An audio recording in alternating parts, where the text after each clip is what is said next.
మెదక్ జిల్లా వెల్దుర్తి మండలంలో రైతులకు ఎలాంటి ఇబ్బందులు కలగకుండా ధాన్యం దిగుమతి ప్రక్రియను వేగవంతం చేసేందుకు ప్రత్యేక ఏర్పాట్లు చేసినట్టు తహసీల్దార్ శ్రీనివాస్ ఆర్ఐ నర్సింగ్ యాదవ్ తెలిపారు.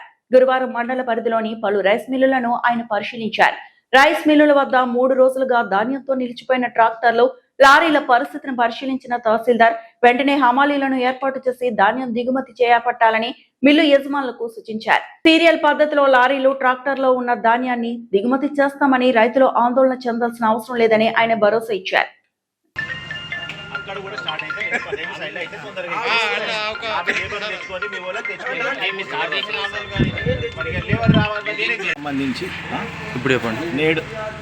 నేడు లక్ష్మీ రైస్ మిల్ కు సంబంధించి ఐకేపీ గోడౌన్ తీసుకోవడం జరిగింది. దానిలో భాగంగా అన్ని ట్రాక్టర్స్ ఇక్కడ ఉన్నాయి. సీరియల్ ప్రకారం తీసుకోవాల్సిందిగా రైతులకు అందరికీ చెప్పాను. మధ్యలో వస్తే మాత్రం ఎట్టి పరిస్థితుల్లో తీసుకునే లేదు. ఎందుకంటే 3 రోజుల నుంచి వెయిట్ చేస్తుంది కాబట్టి వాళ్ళకే ఫస్ట్ ప్రిఫరెన్స్ ఇవ్వవలసిందిగా తెలిపి రైతులు దీనికి సహకరించాల్సిందిగా కోరనండి.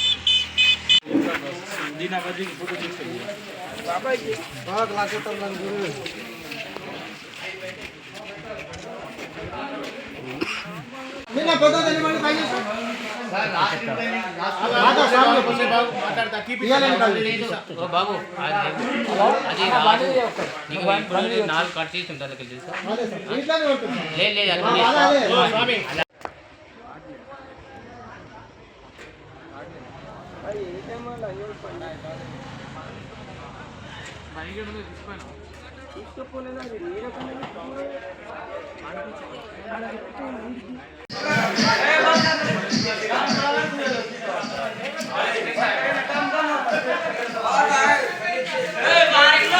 మరిన్ని అప్డేట్స్ కోసం మా ఛానల్ని సబ్స్క్రైబ్ చేయండి.